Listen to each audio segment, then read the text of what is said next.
Part 1. In October of 1890, a physician named Dr. Elias H. Mercer arrived at the temporary excavation quarters of the North Atlantic Anatomical Survey near Blackwater Cove, Nova Scotia, after receiving a request from provincial authorities to examine what local laborers had described as an unusually preserved human skeleton recovered from a collapsed sandstone chamber beneath the shoreline cliffs. The site itself had not initially attracted academic attention. It had been opened during a routine coastal reinforcement project after a sequence of storms destabilized sections of the cliff face and exposed a series of narrow stone corridors extending inland beneath the tidal rock. Early reports described the chamber as naturally formed, though later survey notes suggest portions of the walls showed evidence of deliberate shaping. The records indicate that Mercer was not the first physician contacted. Two local doctors reportedly declined involvement after briefly inspecting the remains and recommending transfer to Halifax for formal study. What stands out is that neither physician left a detailed anatomical report. Their names appear in municipal correspondence, but their observations do not. By the time Mercer arrived, the skeleton had already been partially removed from the chamber and relocated to a storage building owned by the Maritime Geological Office. Mercer was, at the time, a respected anatomical consultant affiliated with several Eastern Canadian medical institutions, though his work focused primarily on comparative bone pathology rather than archaeology. Surviving letters suggest he approached the assignment cautiously. In correspondence addressed to Survey Director Edwin Vane, Mercer described the remains as structurally inconsistent with expected regional osteological variation, language that appears unusually restrained given what followed. His examination began on October 14th. The surviving inventory lists the skeleton as nearly complete, missing only several distal phalanges and portions of the lower cervical vertebrae. The bones displayed minimal mineral degradation despite apparent age, and several field assistants noted an unusual density when handling the larger sections of the ribcage and femur. Mercer documented extensive measurements during the first 2 days of examination. References to caliper readings appear repeatedly throughout his notebooks. Yet the measurements themselves were never published. This absence becomes difficult to ignore because Mercer was known for excessive documentation. Earlier anatomical studies conducted by him often included dozens of tables, cross-sectional sketches, and comparative ratios. In this case, however, entire sections of his surviving notebooks contain only headings followed by blank space. One page reads simply, "Thoracic proportion inconsistent with recorded averages." Another includes the phrase, "No congenital explanation presently adequate." The remainder of the page was later removed. The skeleton itself reportedly exhibited several characteristics that drew immediate concern from Mercer and the geological staff. The sternum was elongated beyond typical human proportion, but not in a way consistent with known developmental disorders of the period. The clavicles angled downward at a degree that altered the entire structure of the upper torso. More unusual still was the arrangement of the lower ribs. According to a partial transcription preserved in provincial archives, Mercer counted 13 paired ribs rather than the expected 12. At first, this was treated as an anomaly. Extra ribs were not unheard of, but the additional structures appeared symmetrical and fully integrated into the thoracic cavity. There were no signs of deformation or trauma. The records indicate that Mercer became increasingly concerned not by any single irregularity, but by the consistency of them. The skull produced a similar reaction. Unlike the elongated crania associated with intentional cranial shaping practices documented in parts of South America and Central Asia, this specimen displayed internal proportions that could not easily be attributed to external compression. The cranial vault was expanded posteriorly while retaining unusually thick frontal bone density. Notes from one assistant describe the eye sockets as recessed beyond normal depth, though no illustrations survive. What remains particularly unusual is that Mercer requested privacy during subsequent examinations. Access to the storage building was restricted beginning October 17th. A signed notice from the Maritime Geological Office instructed laborers to avoid the site after dusk and prohibited sketching or photography without authorization. No official explanation was provided. At this point, the matter could still be interpreted as academic caution surrounding an uncertain discovery, Yet several unrelated records begin intersecting during the same period. 3 days after Mercer sealed the examination room, telegraph logs show communication between the provincial office in Halifax and representatives of the Royal College of Physicians in London. The contents of those exchanges were never archived alongside the excavation documents. However, shipment manifests indicate that a reinforced transport crate was prepared before Mercer completed his analysis. This sequence raises questions because the remains had not yet undergone age verification, carbon dating did not yet exist, and no formal publication had been drafted. Nonetheless, external institutions were already involved. If you've been following these patterns, you'll start to notice that the speed of institutional response often becomes more revealing than the anomaly itself. Mercer's final surviving field entry was written on October 21, 1890. It consisted of a single paragraph. Observe proportional alignments repeated across multiple regions of skeletal architecture. Deviations appear systematic rather than pathological. Comparative references presently unavailable. Recommend immediate restricted review before public release. No additional anatomical observations were recorded after that date. The skeleton was packed for transport 4 days later. According to customs records, the crate departed Halifax aboard the merchant vessel Astor Vale, bound for Liverpool. Yet British port authorities contain no confirmed intake report under the specimen classification listed in Canadian documents. The shipment effectively disappears from the record shortly after entering the Atlantic Registry system. This alone would likely have remained a minor archival irregularity had similar reports not begun appearing elsewhere within the following decade. In 1893, excavation workers near Brno, in what was then the Austro-Hungarian Empire, uncovered partial remains beneath the foundation of a collapsed monastery archive. The local medical examiner described the vertebrae as proportionally compressed yet mechanically reinforced, terminology later criticized by university officials as unnecessarily speculative. Once again, anatomical measurements were referenced repeatedly, but omitted from final publication. In 1897, a railway expansion project outside Irkutsk exposed several stone-lined burial recesses containing skeletal fragments unlike nearby regional populations. The report filed by engineer Pavel Mirov included a curious notation regarding uniform thoracic enlargement across all recovered remains. That section was later removed before republication in the Geological Bulletin of Eastern Territories. The timeline becomes difficult to ignore.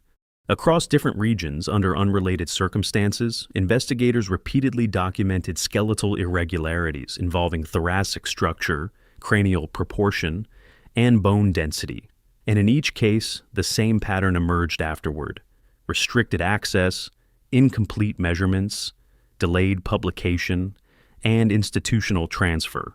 The records indicate that Mercer himself may have recognized this pattern before anyone else publicly acknowledged it. Among his personal effects recovered after his death in 1902 was a folded correspondence draft never mailed. The document referenced parallel anatomical findings recorded abroad and warned that continued suppression of comparative data would make objective classification impossible. Attached to the draft was a handwritten list of locations: Brno, Irkutsk, Blackwater Cove, and a fourth entry partially obscured by water damage.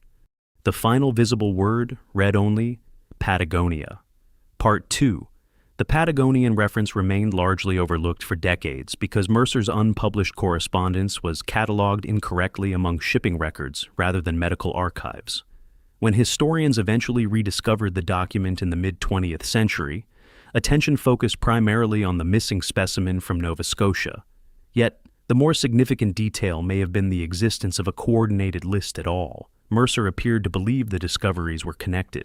What stands out is that no formal scientific network should have existed between these sites. The excavations occurred under different governments, in different geological conditions, and often for unrelated industrial reasons. Communication between regional institutions was slow, fragmented, and heavily dependent on personal correspondence.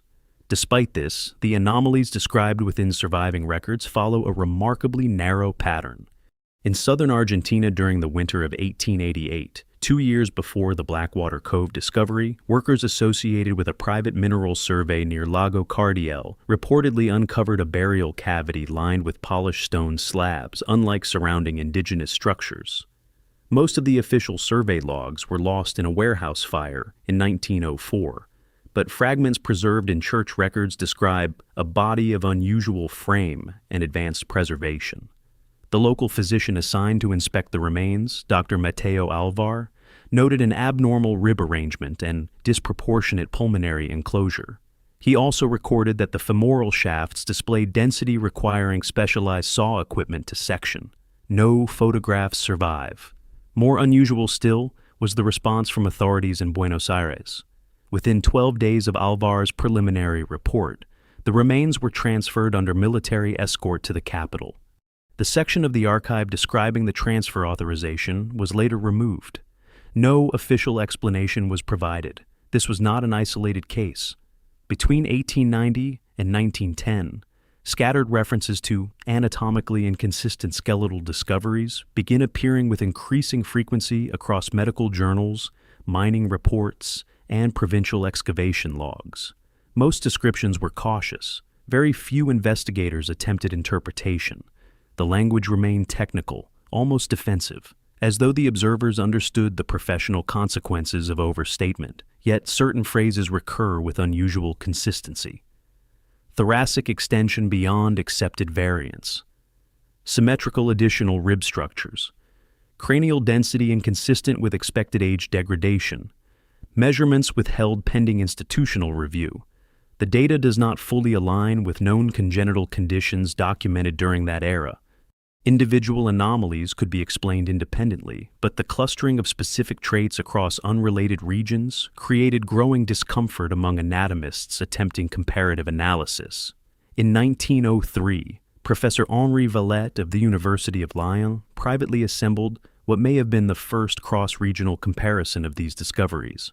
His notes, preserved only partially in faculty storage inventories, referenced 11 separate skeletal cases recovered between 1879 and 1901. Several files included direct mention of Mercer's Nova Scotia specimen, despite its official disappearance. Valette's conclusions were restrained. He did not argue for a separate species, nor did he claim fraudulent reconstruction. Instead, he questioned whether accepted models of human anatomical uniformity were historically incomplete. One sentence from his surviving notes appears repeatedly in later correspondence. The repetition of structural divergence across isolated populations suggests either convergent pathology of unprecedented consistency or the persistence of an undocumented biological subgroup. The section was later removed from the archived version of his report. By 1905, institutional involvement had expanded beyond universities. The British Museum received at least 3 unidentified skeletal shipments matching earlier descriptions, though internal catalog references were altered shortly afterward. In Germany, the Imperial Anthropological Registry established a temporary review committee tasked with evaluating non-standard osteological findings from colonial territories. Funding records confirm the committee existed. Its final report does not. At the same time, excavation restrictions quietly increased around several archaeological sites where anomalous remains had previously been documented. Near the Altai Mountains, Russian authorities sealed a burial complex after reports of unusually intact skeletal material surfaced among survey engineers. In western China, French missionary accounts described local officials confiscating bone fragments recovered during railway tunneling operations. Similar reports began appearing in Peru, northern Greenland, and sections of Anatolia. Different governments, different institutions, similar outcomes. The timeline becomes more difficult to dismiss when maritime transport records are included. Between 1892 and 1908, at least 17 undocumented scientific cargo transfers departed regional ports shortly after reports of anomalous remains entered local archives. The manifests often use vague classifications such as mineral samples or osteological material. Several shipments were rerouted mid-transit, others vanished from registry systems entirely. One example drew particular attention among later researchers. In February of 1907, A crate identified only as Anthropological Reserve Unit C departed Valparaiso aboard a British research vessel operating under Royal Society authorization. Insurance documents listed the cargo weight at nearly 400 kilograms, despite dimensions too small for standard fossil transport. The receiving institution in London denied ever accepting the shipment. No official explanation was provided. What stands out across these records is not simply concealment, but fragmentation. Information appears deliberately separated into isolated administrative systems, where no single observer could easily assemble the larger pattern. Geological reports excluded anatomical measurements, medical journals omitted excavation locations, shipping registries altered specimen classifications. The effect was cumulative. Individually, each case appeared uncertain. Together, they formed something more difficult to ignore. If you examine surviving sketches from these discoveries side by side, another detail emerges. Several specimens reportedly exhibited fine linear markings along portions of the ulna, sternum, and lower vertebrae. Most investigators initially assumed tool damage or mineral intrusion, yet the markings appeared repeatedly in nearly identical positions. Austrian examiner Karl Brenner described them in 1902 as parallel etchings integrated beneath surface calcification, suggesting the marks predated burial. Mercer may have observed the same phenomenon. One damaged notebook fragment recovered from his estate contains a rough anatomical sketch of the sternum with several short lines drawn near the lower rib junctions. Beside the drawing appears a phrase written hastily in graphite, pattern not resulting from excavation trauma. The implications of such a notation were never clarified. By the early 1910s, interest in the anomalies had shifted from public academia into restricted institutional review. Several researchers connected to comparative anatomical studies abruptly changed fields or ceased publication altogether. Valette abandoned osteology and accepted an administrative position in Marseille. Russian anatomist Sergei Volkov disappeared from university records after requesting access to sealed excavation files near Irkutsk. Dr. Mateo Alvar's later publications avoided archaeology entirely. There is no evidence of overt coercion. What exists instead is administrative silence, funding withdrawn without explanation, archives reclassified, sections removed, collections transferred. The pattern becomes increasingly visible not through what survives, but through what consistently vanishes.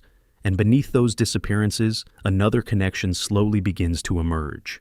Several excavation sites associated with the unusual skeletons share geological characteristics involving deep sediment isolation and limited oxygen exposure. More importantly, many existed near locations associated with older undocumented tunnel systems or sealed subterranean chambers. At Blackwater Cove, laborers described corridors extending well beyond the original excavation boundary before access was permanently closed. In Patagonia, Alvar referenced worked stone surfaces beneath lower burial strata. Near Irkutsk, survey engineers mapped narrow descending passages before military authorities halted excavation. The data does not fully align with ordinary burial practices, and by 1913, at least one institution appears to have recognized that these were no longer isolated discoveries, but components of a recurring structure distributed across multiple continents. That institution was not a university. It was the Office of Colonial Scientific Intelligence in London. Part 3. The Office of Colonial Scientific Intelligence officially existed to coordinate geological, biological, and anthropological information gathered throughout British territories during the late 19th and early 20th centuries. Most surviving records portray it as administrative rather than investigative, concerned primarily with cataloging mineral resources and regional population data. Yet, internal memoranda declassified decades later suggest the office maintained a separate restricted division focused on anomalous discoveries considered politically or scientifically disruptive. The unusual skeletal reports appear repeatedly within those restricted files. A memorandum dated April 1913 references cross-territorial osteological irregularities requiring centralized archival control. Attached routing instructions directed regional officials to forward future discoveries, not through universities but through intelligence review channels. This transition marks a significant shift. Until that point, Suppression had appeared fragmented, possibly even accidental, the byproduct of uncertain science and institutional caution. After 1913, the pattern becomes organized. Excavation sites associated with anomalous remains were increasingly sealed under unrelated pretexts involving structural hazards, military necessity, or property disputes. Researchers requesting comparative access encountered identical administrative delays regardless of country. The records indicate that several specimens were physically altered after transfer. In one surviving audit from 1916, an examiner reviewing stored osteological material at a secure London archive noted inconsistencies between incoming field descriptions and existing skeletal assemblies. Rib counts no longer matched original excavation notes. Cranial measurements had been revised downward. Sections of bone displaying unusual density markings were absent entirely. The examiner filed a protest. The complaint disappears from the archive immediately afterward. What stands out is that no institution publicly denied the existence of the remains. Instead, the anomalies were gradually normalized through selective revision. Reports emphasizing unusual proportions were rewritten using language associated with developmental deformities. Extra rib structures became counting errors. Dense cranial formations became post-fossil mineralization. Entire categories of irregularity were absorbed into conventional explanations before independent comparison could occur. This process repeated across decades. The data does not fully align with ordinary scientific disagreement because the revisions occurred before peer review rather than after it. The conclusions appeared predetermined. By the 1920s, restricted communication surrounding the discoveries expanded into North America. Several excavation projects in the American Southwest reported skeletal remains exhibiting unusual thoracic dimensions and unexpectedly preserved bone density beneath isolated cave systems. Publicly, these finds were categorized as indigenous burials consistent with known regional populations. Privately, correspondence between Smithsonian affiliates referenced recurrent structural anomalies analogous to prior Atlantic findings. One internal letter from 1923 contains a particularly revealing statement. Continued publication of proportional discrepancies risks encouraging speculative anthropological theories incompatible with current historical frameworks. No further clarification accompanied the warning. If you've been following these records carefully, another pattern becomes visible around this period. Institutions rarely disputed the measurements themselves. Instead, they discourage comparison between sites. That distinction matters. A single anomalous skeleton could always be interpreted as pathology, error, or isolated variation. Multiple anatomically consistent discoveries distributed across continents presented a different problem entirely. This concern appears repeatedly in restricted memoranda. One French archive summary from 1928 warned against cross-indexing osteological irregularities originating from unrelated colonial excavations. A German anthropological directive issued the following year prohibited publication of comparative rib structure charts without ministerial approval. The timeline becomes difficult to ignore. As communication technology improved and international collaboration became easier, institutional controls surrounding these discoveries intensified proportionally. At the center of many of these developments was a little-known archival classification system introduced between 1919 and 1921. Known informally among administrators as the Meridian Index, the system reassigned anomalous discoveries into unrelated catalog categories, distributed across museums, universities, military repositories, and geological surveys. Human remains became mineral specimens. Tunnel surveys became hydrological reports. Anatomical sketches disappeared into engineering files. The effect was remarkably effective. By separating interconnected evidence into disconnected bureaucratic systems, the larger pattern became nearly impossible to reconstruct without access to multiple restricted archives simultaneously. Yet fragments continued surfacing. In 1934, a flood damaged storage facilities beneath a university annex in Prague, exposing sealed crates transferred decades earlier from excavation sites across Eastern Europe. Inventory workers described unusually large rib assemblies and skulls marked for restricted comparative review. Before independent researchers could inspect the material, military authorities removed the contents under emergency preservation orders. No official explanation was provided. Several years later, during tunnel expansion beneath portions of Istanbul, laborers uncovered a sequence of stone chambers containing fragmented skeletal material embedded within hardened sediment walls. Initial municipal reports referenced atypical vertebral structures and abnormal cranial thickness. The examining physician, Dr. Kemal Erden, prepared 12 pages of measurements. Only 2 survived publication. The remainder were reportedly lost during wartime archive transfers. Again, the pattern repeats. Measurements recorded, measurements withheld, comparative language removed. Restricted transfer follows.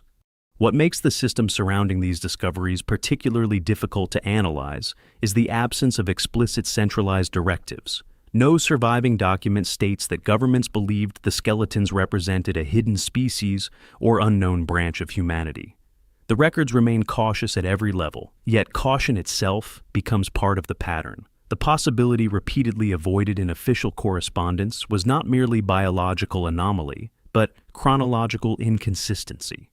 Several excavation reports suggested the remains existed within sediment layers older than expected for anatomically modern human populations in those regions. This issue appears indirectly in geological disputes attached to the Blackwater Cove records decades after Mercer's death. A 1939 reassessment of the original site concluded that portions of the chamber may have remained sealed for a period substantially preceding documented regional habitation.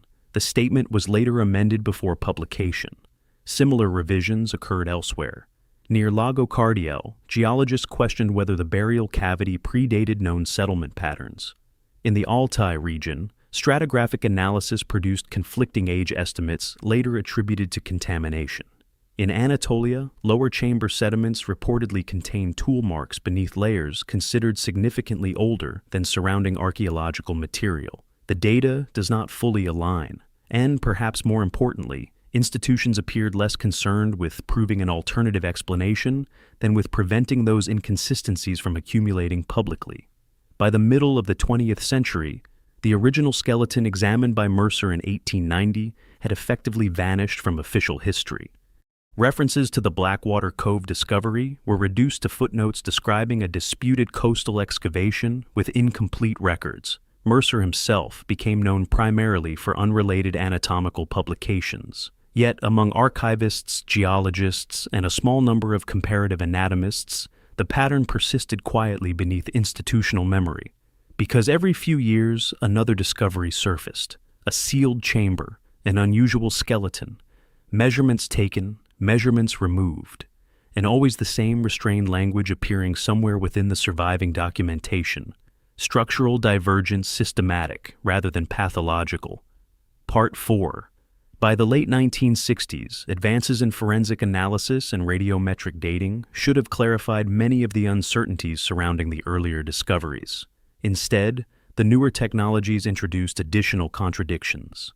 Several restricted reviews conducted during that period revisited preserved skeletal fragments originating from older excavation sites linked indirectly to the Blackwater Cove network. The expectation was straightforward. Modern analysis would finally determine whether the anomalies resulted from pathology, misidentification, or flawed 19th century examination methods.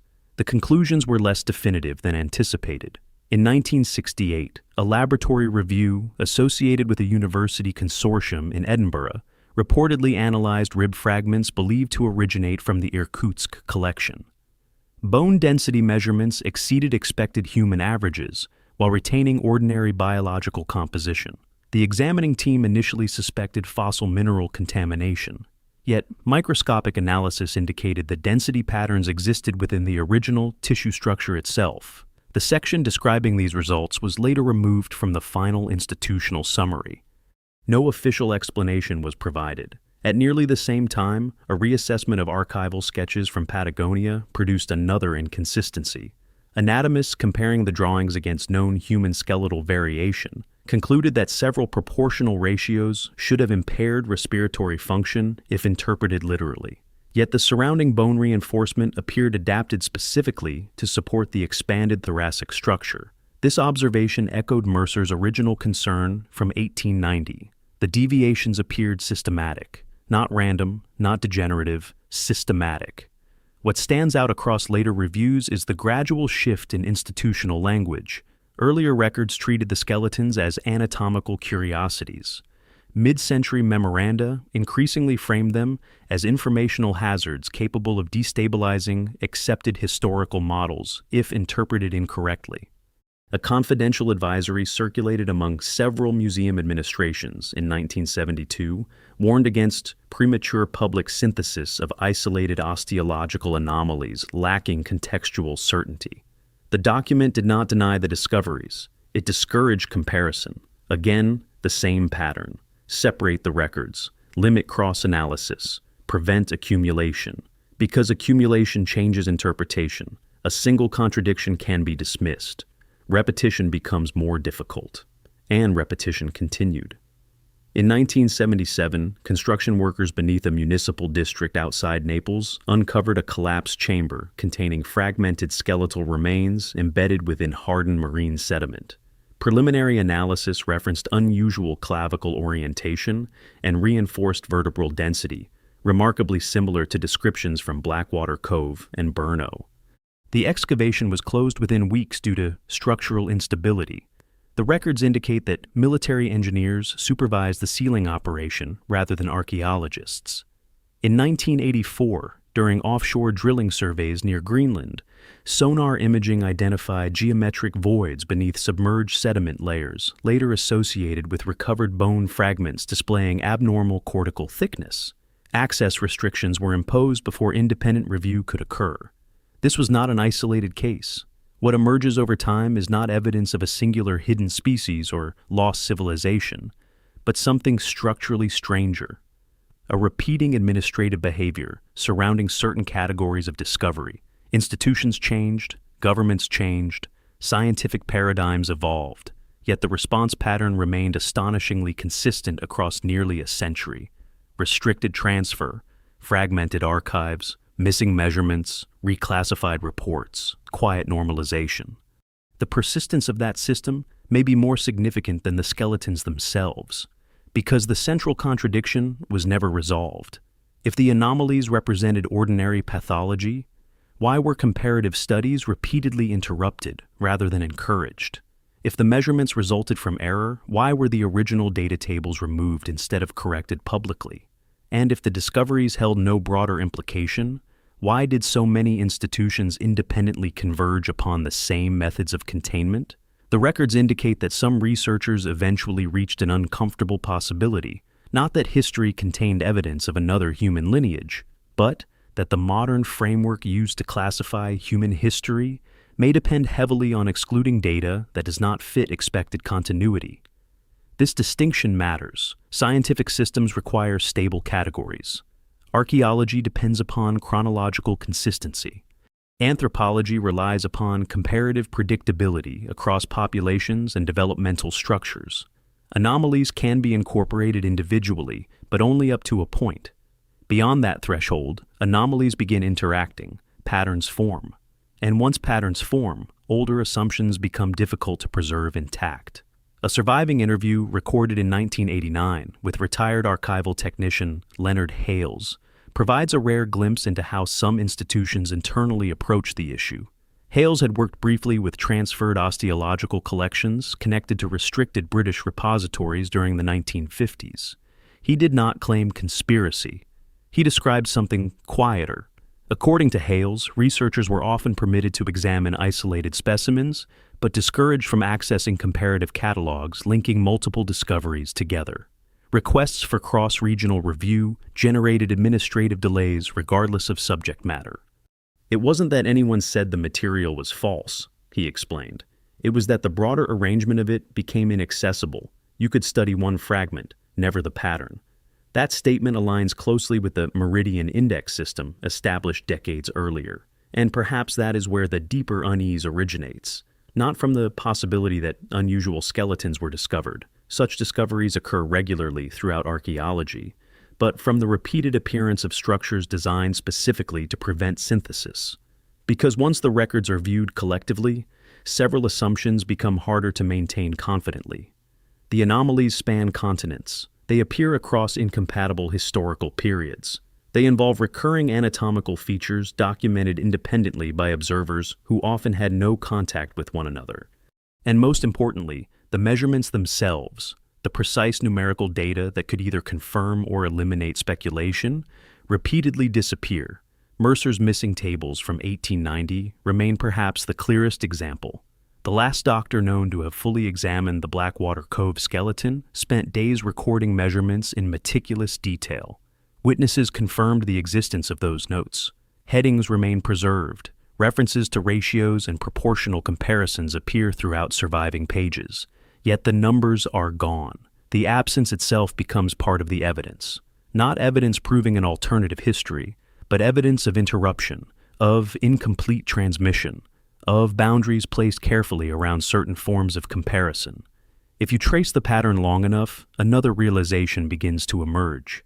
The institutions involved were rarely attempting to persuade the public of a false explanation. In many cases, they simply prevented conclusions from fully forming at all. Ambiguity became the management strategy. Uncertainty became archival policy.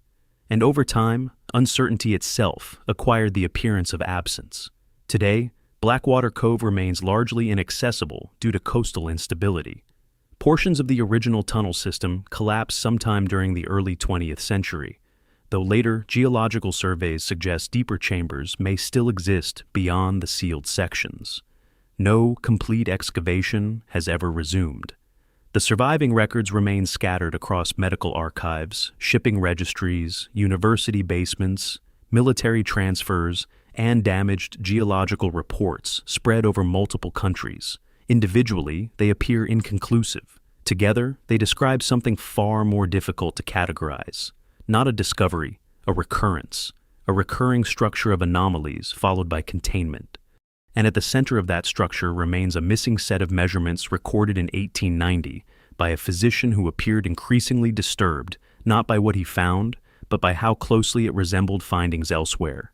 The data was never published. No official explanation was provided. And after more than a century of fragmented records, removed sections, restricted archives, and repeated rediscoveries, the contradiction remains unresolved. The skeletons were treated as though they meant nothing, yet the systems built around them behaved as though they meant far too much.